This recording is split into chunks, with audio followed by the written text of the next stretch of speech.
Hello everyone and welcome to my channel YNR Trends. I hope everyone is having a wonderful day. Before we begin, please hit the subscribe button and give this video a thumbs up. Phyllis had always been like a storm in disguise, hiding her true nature behind a calm exterior. But that night, something inside her broke completely, as if all the betrayals, half-truths, and whispered lies she'd suffered over the years had finally piled up too high for her to handle. She stormed through the dimly lit backroom of the Crimson Lights, the sound of her heels echoing like warnings that no one wanted to hear. Her hair was wild from the heat of her anger, and her eyes were red with a fury that was almost crazy. This wasn't just another secret being hidden from her. It was the secret that had been messing with her gut for weeks, the one that made her hands shake and her heart race. It was the secret Cain, quiet and steady Cain, had been avoiding with excuses and fake smiles, and she was done with games, done with polite talk, and done with pretending she hadn't seen the cracks in his voice every time she asked about that secret meeting he kept saying didn't matter. She slammed the door behind her so hard it made the walls shake, and Cain flinched as if he had been caught doing something wrong, with blood on his hands. The room felt smaller as she stepped closer, her breath fast and shaky, like she was on the verge of losing control. Before he could say anything, Cain's shaking hands gave him away. "Phyllis, maybe we should sit," he tried. But she interrupted with a harsh laugh that sounded like metal scraping against metal, her voice breaking as she said she wasn't there for comfort. She wasn't there for more lies. She was there for the truth he had been hiding like something bad, something that smelled of betrayal. Her hands shook as she pressed them hard against his chest, pushing him back against the table.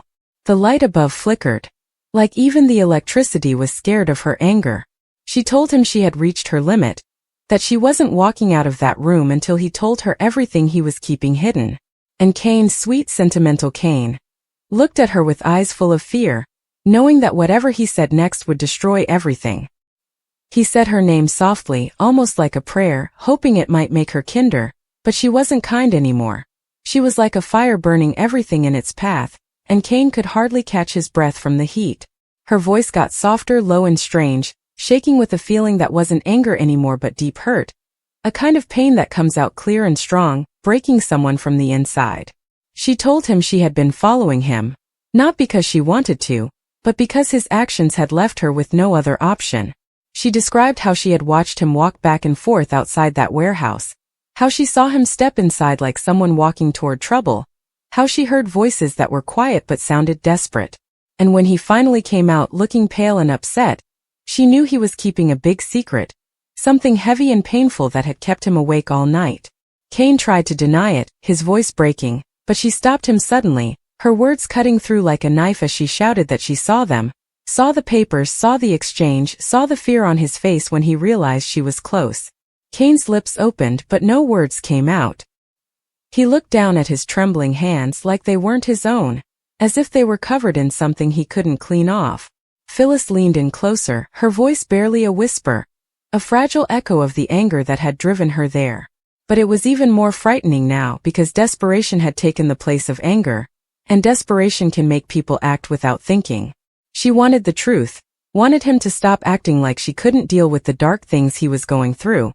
And when he didn't say anything, something inside her just broke. She grabbed his chin, making him look into her eyes, and her voice shook as she said she already knew enough to be scared but not enough to really get it, and that not knowing was making her go crazy. Cain swallowed hard, tears forming as he whispered that he had never wanted to hurt her, never wanted her involved, never wanted her to be part of something so dangerous, so heavy, so irreversible. Phyllis, trembling, quietly replied that keeping her in the dark was hurting her more than any truth ever could. Her chest rose and fell as she stepped back, creating some space. Not because she was kind, but because she needed to breathe, needed distance from the tight pressure around her ribs. Cain looked down at the floor, tears falling one after another, each drop slow and careful, as if time was slowly dripping away. He said in a quiet voice that once he spoke those words, everything would be different. She would never see him the same way again, she might never forgive him, and saying it out loud would make it true. Phyllis shook, her arms tightly around her body like she was trying to stay warm, even though the intense anger inside her was making the air feel thick and heavy. She murmured that nothing could be worse than the silence he had left her with. Cain raised his eyes, full of pain and haunted by his past, and Phyllis prepared herself for what was coming. The moment hung in the air, frozen, as if the world had paused just long enough to listen for what was coming next. Then Cain finally opened his mouth. Phyllis, out of breath and scared, quietly said the three surprising words that broke him. "I know everything." Cain's knees buckled. Cain fell into the closest chair like those three words, "I know everything," had slammed into him, tearing through his calm and pulling him down. The air felt heavy with fear, buzzing with the tension of a secret still stuck in his mouth. Even though Phyllis said the words with sureness, like she was certain of what she knew, Cain heard something different. A last warning, a fiery line being drawn, a demand that he stop hiding behind lies and fear. His breath caught, deep and shaky, as if each breath was a hard-earned punishment, while Phyllis stood in front of him trembling, no longer just angry but filled with a pain so intense it could have cut through her from the inside out.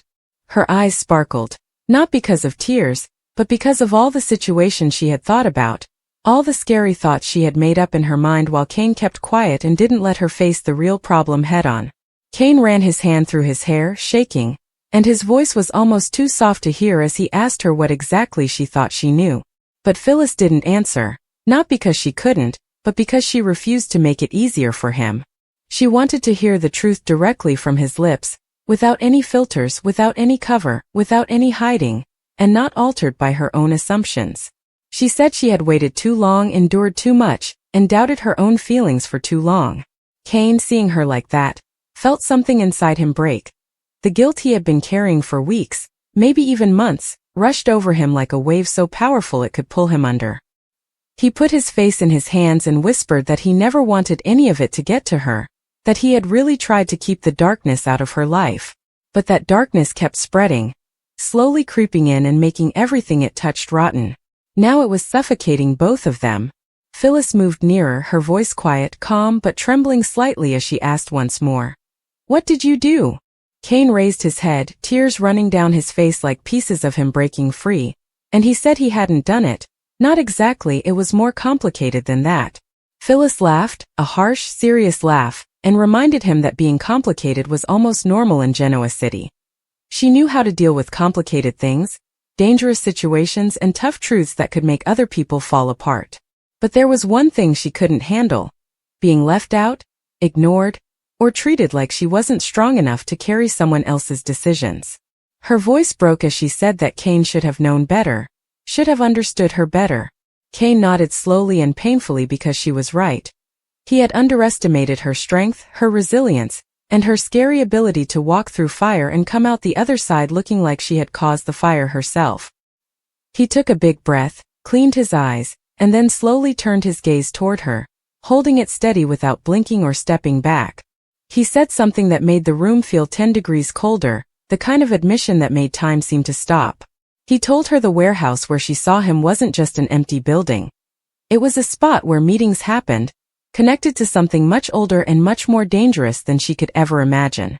He admitted that he had been working in secret, quietly, to uncover a web of lies connected to someone she thought she knew, someone the whole city believed had already settled their affairs or disappeared from importance.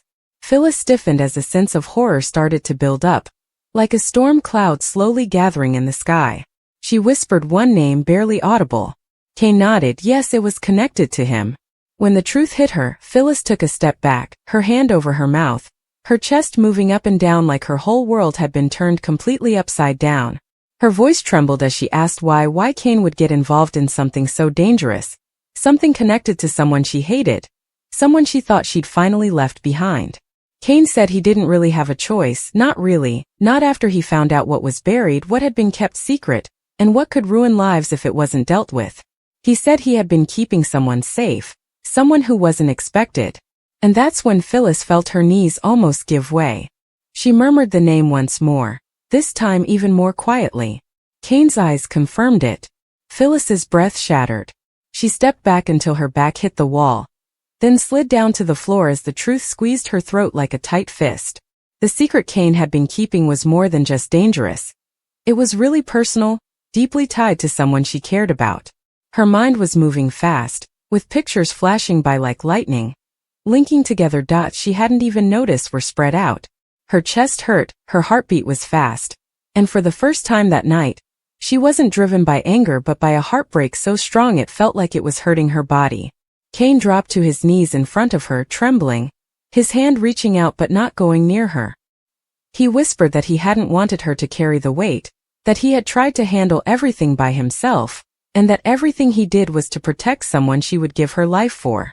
Phyllis looked at him, couldn't catch her breath, and her voice broke as she asked how long he had been keeping this a secret, how long he had been working behind her back, how long he had been letting her go around blind while the truth felt like it was about to explode. Cain said the word she was most scared of, months. Phyllis made a sound that wasn't really a cry, not really a scream, but something came out from the deepest part of her. Tears finally spilled, uncontrolled, furious, agonizing. She told Cain that all those months of keeping things secret made her doubt herself a lot, feel really confused, and chase after things that weren't real like ghosts. But those things weren't just ghosts. They were real dangers, real people who were alive and breathing, and Cain had chosen not to tell her about them. Her hands shook as she hit the floor next to her, and her anger came out strong in all directions. Cain tried to speak but she screamed over him, begged him to stop lying, stop making things sound easier, and stop trying to keep her from making decisions he wasn't allowed to influence. He broke. Completely. His shoulders slumped, his voice broke, and he admitted everything. The meetings, the threats, the evidence, the names, the fear that kept him from sleeping, and the guilt that kept tormenting him until he almost confessed many times but stopped himself because he thought it would only make things worse. He said he believed he was doing what was right. Phyllis looked at him, her eyes empty, and quietly said that pretending she was fragile was the worst thing he could have done. Cain nodded, tears falling onto the floor, and whispered that he knew God, he knew. But he couldn't stop because once he started lying, the snowball rolled too fast, too big, until it buried him alive. Phyllis finally stood up, her body trembling but her spirit steady, using the back of her hand to wipe her face, her heartbreak turning into a sharp, dangerous feeling. She told Cain that everything he admitted to, everything he kept secret, didn't just hurt her, changed her, changed everything. She said she wasn't going to crumble. She wasn't going to hide. She wasn't going to let his hidden things decide what she would do next. She was going to complete what he had begun. And she was going to face the man at the center of everything. Her voice became cold as she told Cain he wasn't invited. Not this time.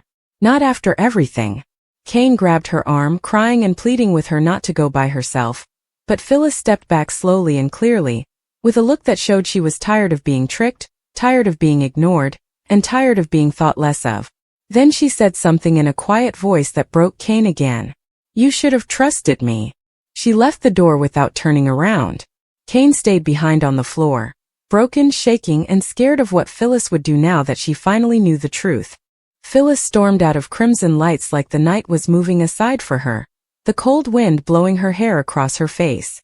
But she didn't stop, didn't pause, didn't let even a little fear show because fear wasn't something she allowed anymore. Not after the truth Cain had told her was burning inside her like gasoline on a fire. The streets blurred past her as she moved with a determination so intense it felt almost reckless.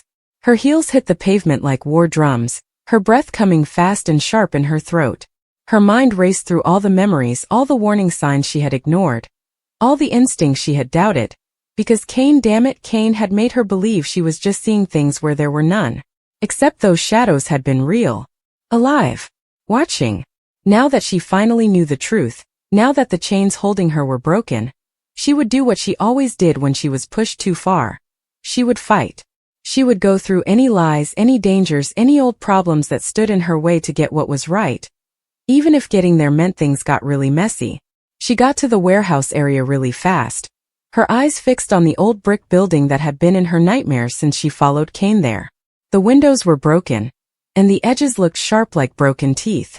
The wind was whistling through the metal walls like a bad sign. But Phyllis wasn't afraid of omens. She walked straight up to the old rusty door and pushed it open with a force that wasn't just from anger. It was from sadness dressed up like protection. The inside smelled like dust and forgotten secrets, and the lights above blinked weakly, like they were scared to see what was going to happen next. Footsteps came from behind, slow and steady, not rushed, like the person there had been waiting for her. Like her meeting wasn't a surprise but something that was going to happen no matter what.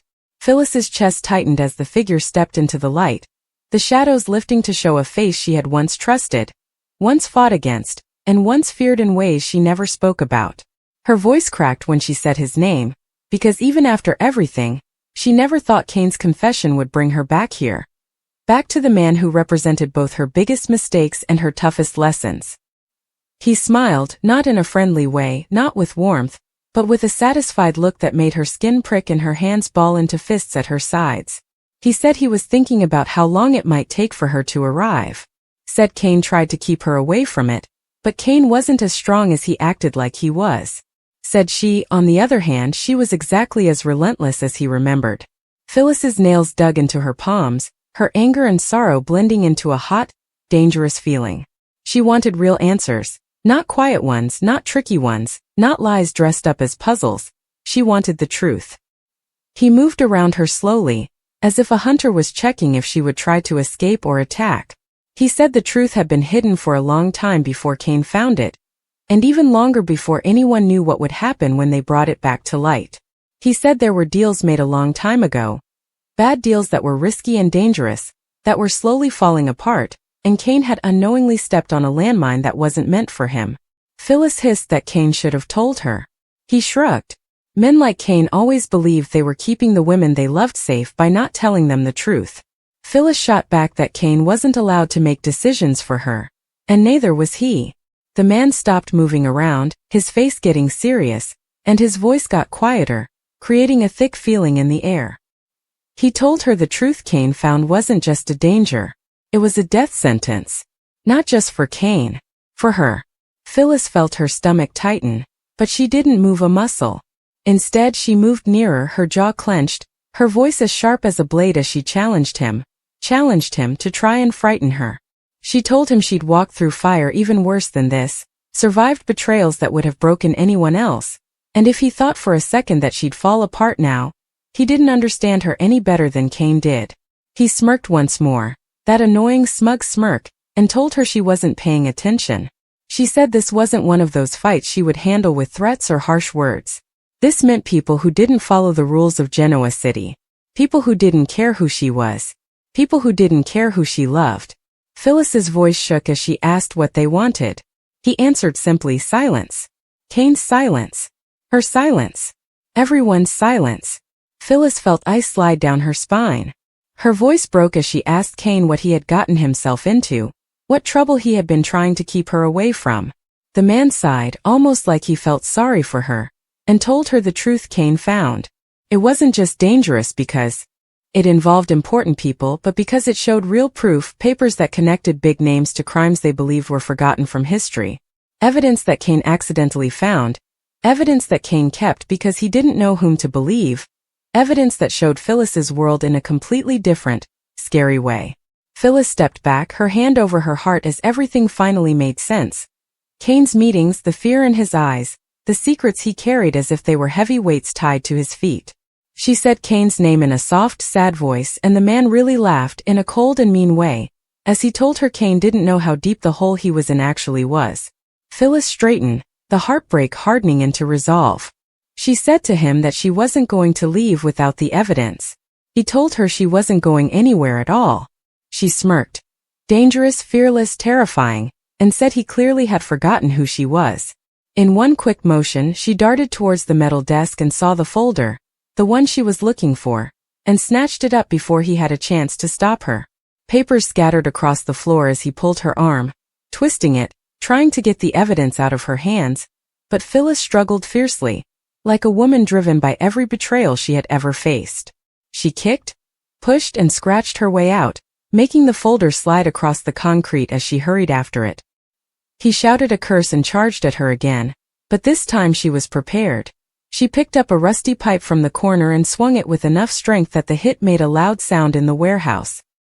He stepped back, holding his shoulder, and looked at her with angry eyes full of hate, but she didn't back down.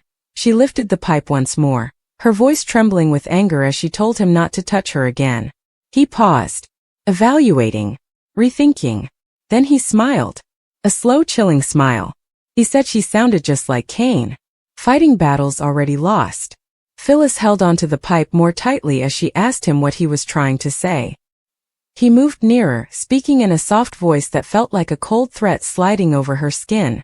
He told her Kane wasn't safe anymore. That Kane had been followed, watched, marked. Phyllis felt her whole world shake, the floor giving way under her as the folder fell from her shaking hands. She said Kane's name again, but this time she could hardly make a sound. The man leaned in close, his eyes showing happiness, and told her she was too late. Everything Kane fought for and tried to protect was already coming apart. Phyllis stepped back, her breath catching, her whole body trembling from a fear she hadn't felt in years. And then she did the only thing her heart would let her do, she ran. She ran away from the warehouse, from the dark corners, from the sound of his warnings, holding the folder so tight that it started to bend and fold in her hands. She didn't stop, didn't breathe, didn't think. She knew just one thing. Kane was in danger. Real, immediate, irreversible danger. And if something happened to him, if her 3 words had made him snap, if her argument had started something bad, she would never forgive herself. Phyllis ran into the dark, the folder held tight against her chest, tears stinging her eyes, and she kept saying Kane's name softly, as if praying, as if giving a warning, as if making a promise. Because now the truth wasn't just exposed. It was coming for all of them.